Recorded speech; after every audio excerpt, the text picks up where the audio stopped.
This podcast is brought to you by the Washington State Department of Health. When we think about the COVID-19 vaccine hesitancy in the Black community, let's remember, it didn't happen by chance. It's justified in history. But the will to change the narrative is strong today, and our people are lending their voices to the conversation. We're sharing our stories and the reasons that made us choose the vaccine so we can lead the way for others to make a well-informed choice too. To hear our stories, visit hereforuswa.org.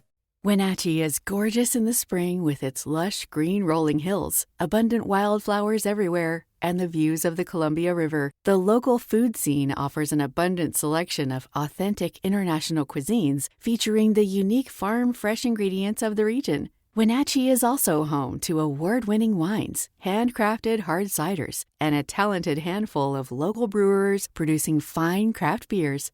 Visit Wenatchee, the heart of Washington State. Hey, this is BJ. Thanks for listening to our show's podcast. If you're a fan of all things geeky, you should check out my other podcast, BJ Shea's Geek Nation. We have new episodes every day, and you can check it out at bjgeeknation.com. Your wages are being garnished. We can stop that now. It's hard enough to pay your bills when things are good, let alone when a big chunk of your take-home pay is gone before you even get your check. I'm bankruptcy attorney Travis Gagne, and I can stop the garnishment and get the creditors off your back immediately, often the same day as our consultation. Both Chapter 7 and 13 provide bankruptcy relief, but choosing the right chapter is crucial. In a free consultation, we can create a plan to get your finances back under your control. The chapter you choose sets the tone for the next chapter of your life. Please contact me today at choosetherightchapter.com. That's choosetherightchapter.com. 99.9 KISW, the Rock of Seattle.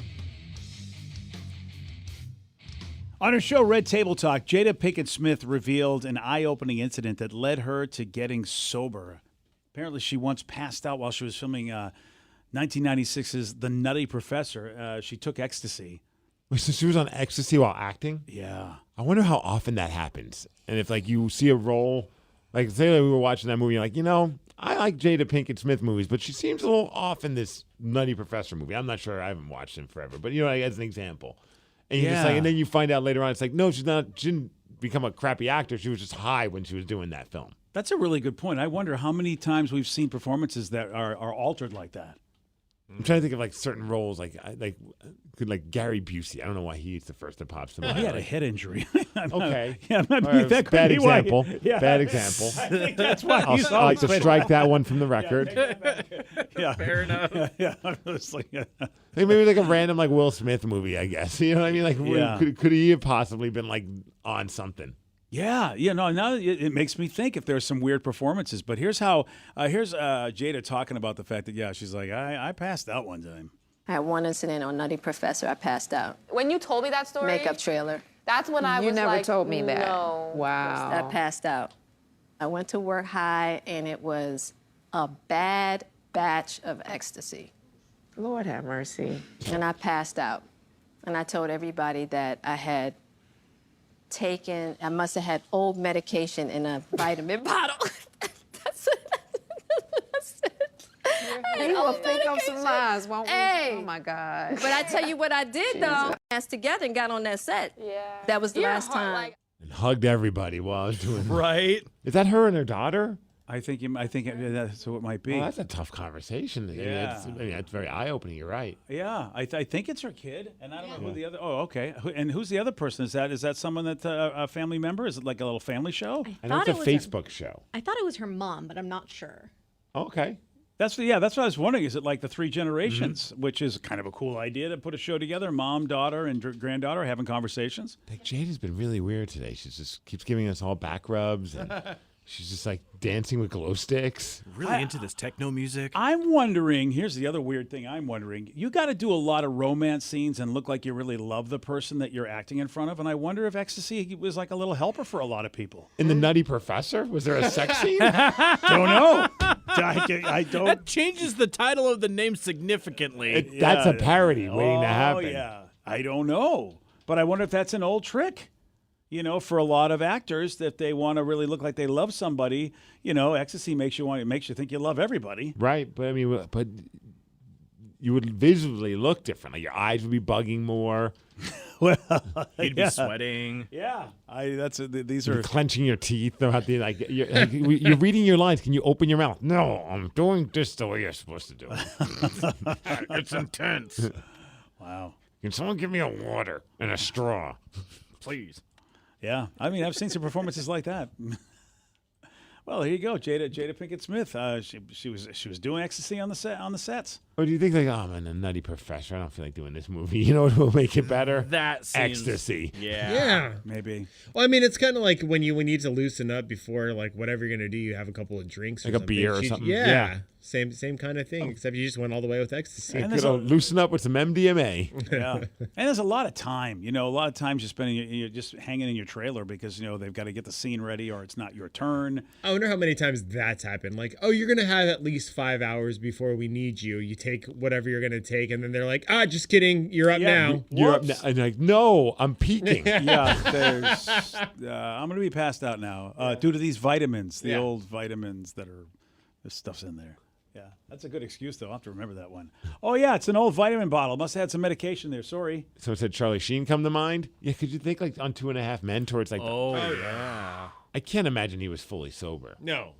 Yes, there's a lot of people. I mean, I've read stories of different actors that I've liked in shows over the years, and then everyone tells you the lifestyles that they had. In England, there's always a pub somewhere, and so they talk about all the actors just going to a pub and just getting destroyed, while waiting for their next set of lines. And I go back, and there are some episodes, like you said, Steve. It's like, wow, they do not look like they're with it at all. But you figure, I don't know, maybe that's how they thought the scene should be acted. But That's why I love when they do it in documentaries. Like recently, I was watching that KISW documentary, and the second half of it was really good. I mean, like there was good moments throughout it because they had footage of stuff that they were talking about. So when they were talking about like, yeah, Ace showed up to this one show and he was just way too drunk on stage, and then cut to the footage and you see him and he's just like zoning out and like. It just adds something to the story when they can actually go back and show you the footage. So it would have been kind of interesting if like they had footage of her on the Nutty Professor where you're like, yeah, this was a scene where I clearly was not all there. yeah, you wonder if they used any of the footage. That's the other thing is like, That too. was she so destroyed? They're like, oh, we lost a day of shooting here. Yeah, let's shoot around her. Yeah, I exactly. mean, literally shoot around her. She's passed out right there. Damn. Well, if you're liking documentaries, there's a new one about Woodstock 99, which of course was just a disaster. Oh, man. We were just talking about that earlier this morning. Danny was like, did you hear about that? But Dan, didn't you say when we were talking about concerts we wish we could have been at, that was the one that you wish that you could have been at? Yes. Yeah. 100%. Because it was just chaos. Chaos. And Limp Bizkit. There you go. What else do you need? You don't need anything else, BJ. That was kind of like the pinnacle concert that I just remember watching on TV when I was that age, and because I couldn't go to concerts yet. I didn't go to my first concert for two years after that, and it's like Limp Bizkit, Korn, The Offspring. It was such so the many... anti-Woodstock when you think my about it. gosh. It's like the Yeah. angry version of Woodstock. You're absolutely right. It was. I remember that thinking like, what? This is nothing like what Woodstock was. When I saw the lineup of the band, so I'm like, all right, well, and there were fires, riot heat. The porta potties were just a mess. Sexual assaults, unfortunately, happened. It was pure, just straight up chaos. I mean, good chaos, like you said, like some random stuff, but then like awful stuff, like people just being inappropriate. It was one that I think that just killed the idea of doing Woodstock again. Yeah. Because what they did Woodstock '94, and that one was like it was a mess because it was raining and it was muddy. But it was pretty much a success because everyone was talking about how much fun that was with Green Day, 9 Inch Nails, and all these other bands. Yeah. But Woodstock '99 took a dark turn. Yeah, so they're calling the documentary Woodstock 99, Peace, Love, and Rage.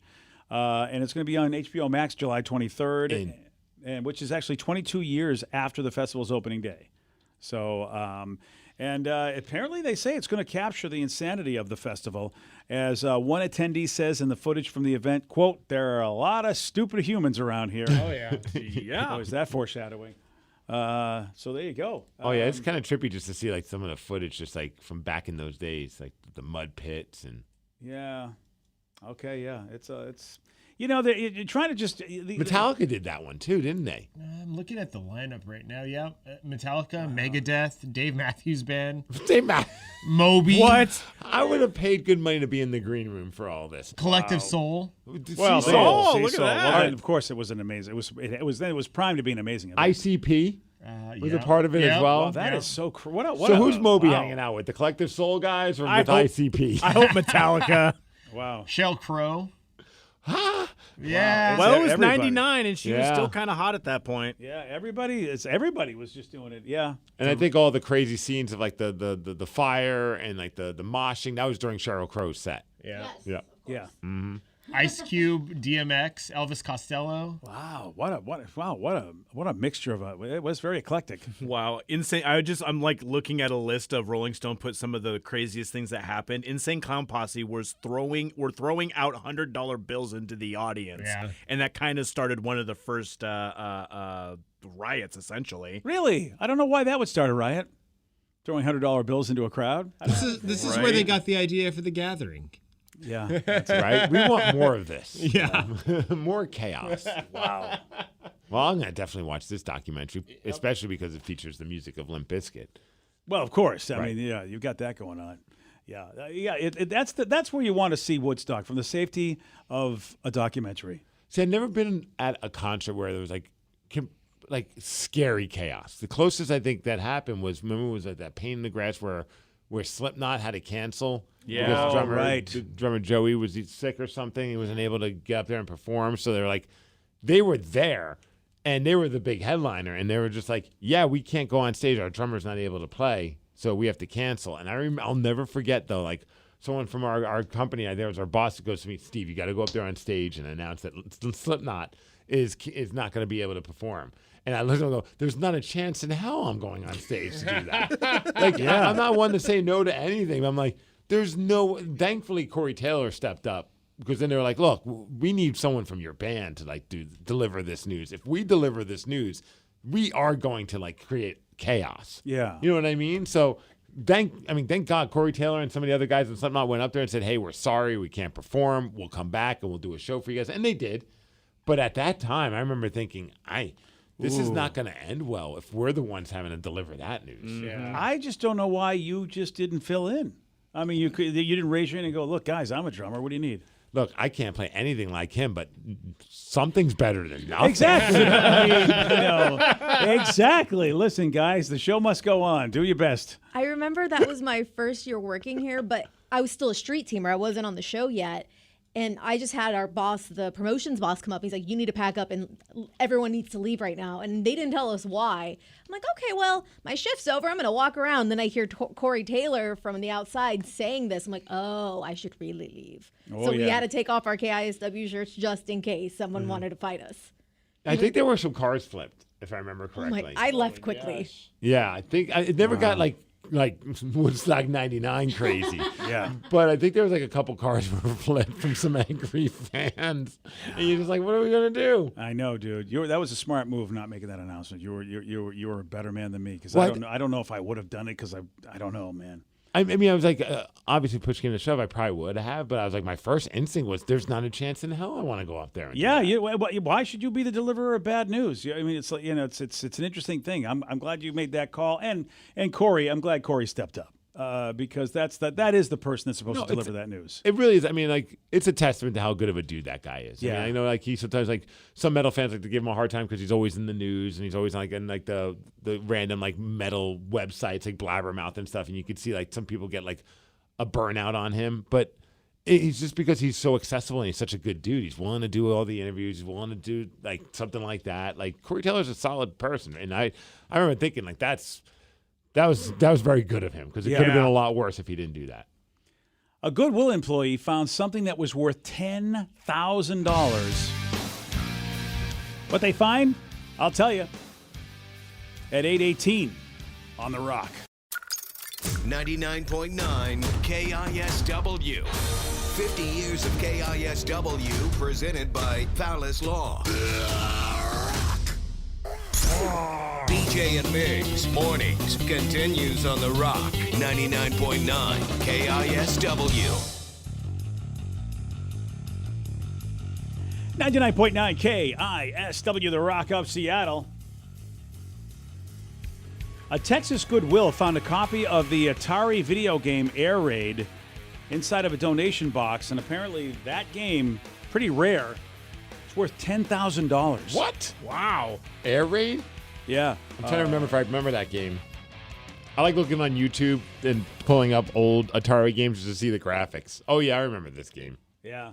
This was bad. Yeah. Well, unfortunately, like a lot It was of them. basically Space Invaders, but instead of Yeah. instead of space, asteroid or whatever kind of stuff, alien type stuff, it's just helicopters and planes. Yeah, you're absolutely right. It's very Space Invaders looking. It's the same concept, though. Yeah.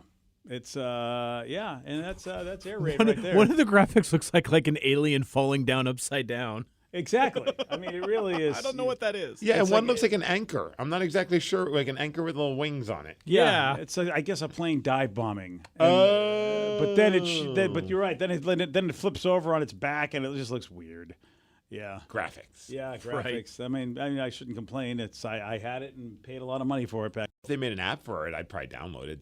These are the mindless games you can play where you're not really putting any thought or effort into it. It's just moving the damn thing and shooting. $10,000, my friend, if you had this. So if you have the original, it's worth $10,000. Yeah. Here's Alex, the employee at Goodwill, talking about spotting this rare game. Only 13 known copies are in the world. It caught my attention because it didn't look like any of the other games. All the other games are usually black, and they have a sticker with the title on it. And this one didn't have a title on it, and it was blue and had a handle, so it's a little different. Ooh. Wow. Dude, how about though, a few years ago, 8 years ago, a copy of this game went for $31,000. Woo! They said only 13 copies are known to exist today. Yeah. Someone said they paid $3,500 for it. Yeah. That's nuts. Well, about Danny during the commercial break just found out that he's now rich because. Oh of yeah, something. what happened with Danny? I'm a thousandaire. Yeah. Woo! Or maybe. Maybe. Who knows? I went to, when I was in New Mexico for my grandma's funeral, I was looking through some old boxes and I found all my old Pokemon cards. Oh, right. Yeah. And Vicky almost grabbed them out of my hands, and you can see the video on the BJ and Migs page on our Facebook page. But I have over probably 50 cards that I completely spaced that I had. Damn. And you were a smart guy because you put them in a card folder, so they've been pretty much behind plastic protected and as mint can be. And Vicky did. Yeah, Vicky said she found one that's worth at least $1,000 if it's in great shape. It looks like it's in great shape. Yeah. Well, and then I'd be afraid to take it out because God forbid you slightly bend it and all of a sudden it goes down to $200. Well, and I also found an old Pokemon guide from the 1997 or whenever they came out. Oh, the player's guide. The player's guide, and it has all the stickers in it. I never touched them. I was, as your daughter pointed out, BJ, I was a poser Pokemon player. I got a bunch of the cards and then I never used them. It was just one of those I wanted to be cool and collect Pokemon cards. Oh, so your friends had it, so you wanted it too. Yeah, I did, but I still don't know how to play the game or anything. Yeah, so. well, you're I the didn't even smart. know there You're was the a game smart to play. person. Oh yeah. Oh yeah, you know Magic the Gathering because Pokemon basically was that they come up with their own game that was a collectible card game just like Magic, and that made a lot of people over at Wizards of the Coast a lot of money. Let me just say that because of the Pokemon franchise. Well, and then there was because I remember there was trends that would happen in elementary school, and just all the kids would have something. First, it was Pogs. I don't know if you remember Pogs. Oh, yeah. And then there was yo-yos, and then the big thing was Pokemon cards. And I just remember going to our little collectible shop and just buying packs of them, and just hoping to get the foil nice ones. Mm-hmm. And I have 5 of those. Which, go figure. Man, I'd love for you to go somewhere where they do buy those things back and see how much money you can make off of that booklet. That'd be so cool. Yeah, well, if you got a $1,000 card in there, and you got 50 cards, I don't know, you might have between $1,000 and $5,000 worth of stuff in there. Oh. I'm thinking. Nice. I mean, just a sort of semi-estimate of what I know about those kind of cards. And the fact that you have as many as you have, and you just bought packs. Yeah. Yeah. So I mean, still, that's pretty. I know some shops. So if you want to sell them, I know some shops that are reputable that will, they won't give you the full price because they got to make some cash, but they'll give you a good amount. Gonna get the Pawn Stars price there. Yeah. All right. So what if someone says, okay, you go to that place, they say, we'll give you $800 for this card. Are you going to give it up? Oh, in a second, probably. I probably would. Just be yeah. I haven't Why would used you even them. think? Why would you think anything of it? Yeah. The only reason that I would think is because it's if I keep this another 10 years, I'm not doing anything with them. Yeah. Keep it another 10 years, maybe they'll be worth even more. Or worth nothing. Yeah, or it'll be like Beanie Babies, and they'll just tank, and then you'll just have a cute Well, cards. It's like the stocks, man. Pokemon's had a resurgence, though. If you go to a Target, take a look at where they have their cards. Those shelves are empty. My buddies at Zulu's Board Game Cafe say that, I don't know what's going on, but kids are going nutty. And there's signs at Target going, you can only buy one copy of whatever. We're not going to let you just clean out the shelves. But the shelves are still cleaned out anyway. So something's going on in the world of Pokemon currently. It's probably because of that video game, right? You think that brought excitement about the game again? Oh, the Pokemon Go? Yeah. Oh, maybe. And then Pokemon Snap came out again. I have no idea why. I mean, the cards themselves, I think there might be some cool stuff going on with the cards. But look, everything you mentioned, Steve and Vicky, they're smart. You know, they keep the game fresh. So I don't know, Danny. I don't know if the card will be better or not. I mean, there are Magic the Gathering cards that, as time has gone by, they have definitely gone up ridiculous in value. What's a Lotus worth, Rev? Do you remember? $69. Tens of thousands, if not even more. Yeah. I know a person who's selling an entire beta set of Magic, which is the second set they ever printed, and he's trying to get about $200,000 out of it. And there's a good luck to him. There's a good chance that he Good will. luck to him. There's a solid chance that people have less sense than or more money than sense. Vicky showed me a story about a Magic the Gathering Black Lotus card that went for $511,000. Yeah, it's probably like a 9.5 grade or higher or something like that. Flawless and signed by the artist. Ooh, yeah. And Danny, that is, I don't know. I'll sign it. Yeah. You're not the artist. It's the most famous, most rare Magic card there is. I don't know what the equivalent in the Pokemon world is. Like if there's a card that's as rare as the Black Lotuses in Magic. It might be the Charizard card. Yeah, I've heard Charizard. What blows my mind is that I had so many cards that I was for sure, I'm like, these aren't going to be worth anything. And when the first movie came out, I was probably 9 years old. And they came out with like the Mew card, it's the ancient card. It was free with every movie ticket purchase. So I got one, my brother got one, my dad even got one. I'm like, these aren't going to be worth anything. And I'm seeing them worth hundreds of dollars on eBay. Isn't that insane? So at what point do you it does feel like the stock stuff. Like when do you stop holding on for dear life? Yeah. When do you decide to just let it go?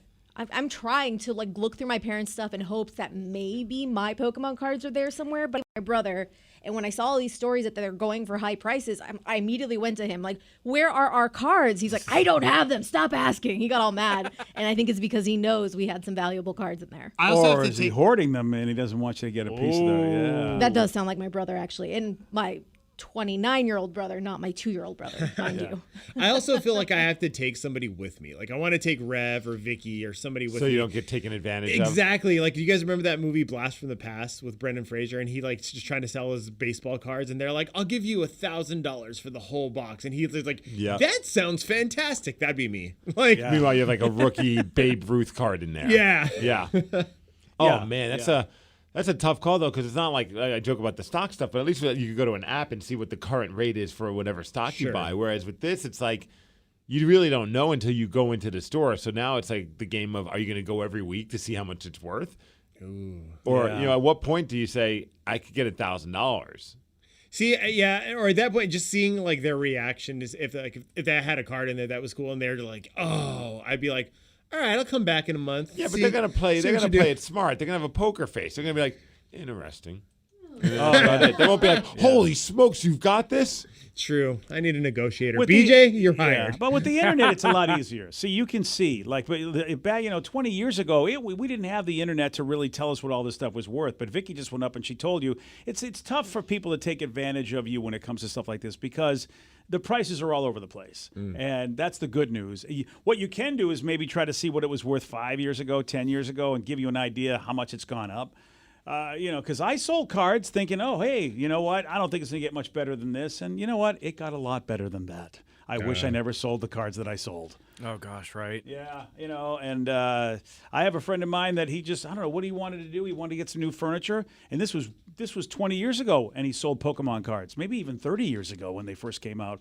And he thought he was getting a great deal for him. I bet now he's probably kicking himself because they're probably worth a lot more. I remember selling cards, Magic cards that just like $5 a pop, so I could go to Denny's and eat, and now they're literally worth thousands of dollars. Oh, that was quite the slam.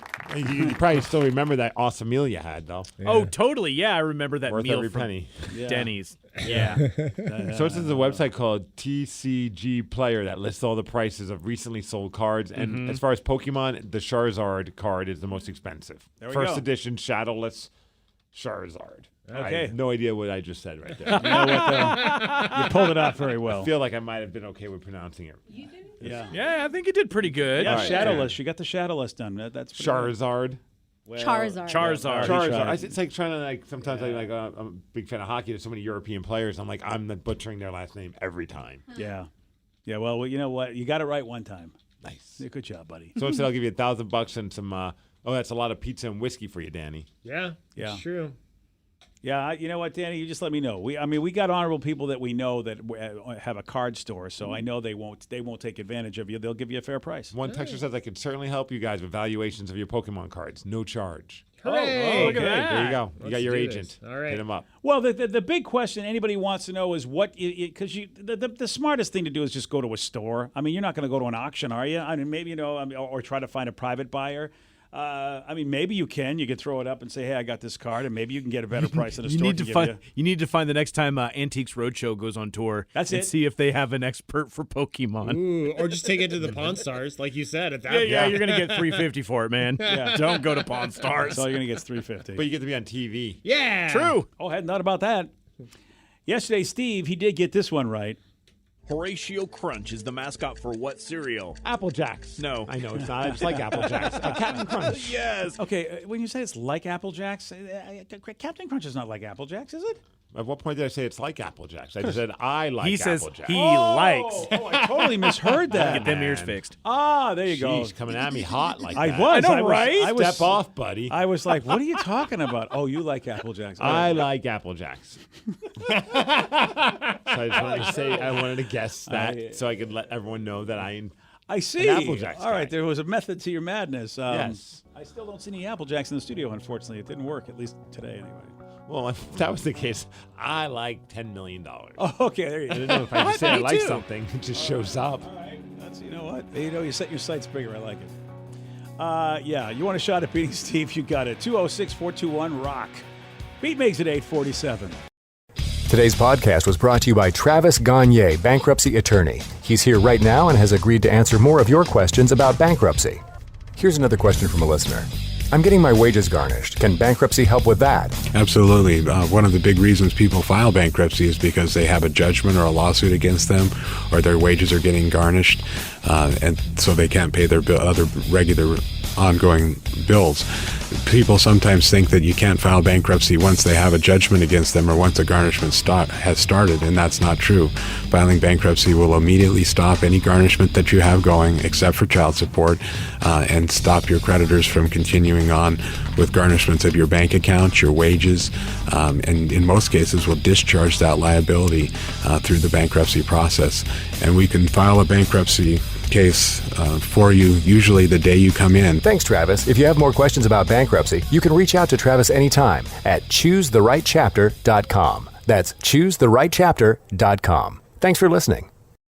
This podcast is brought to you by the Washington State Department of Health. When we think about the COVID-19 vaccine hesitancy in the Black community, let's remember, it didn't happen by chance. It's justified in history. But the will to change the narrative is strong today, and our people are lending their voices to the conversation. We're sharing our stories and the reasons that made us choose the vaccine so we can lead the way for others to make a well-informed choice too. To hear our stories, visit hereforuswa.org.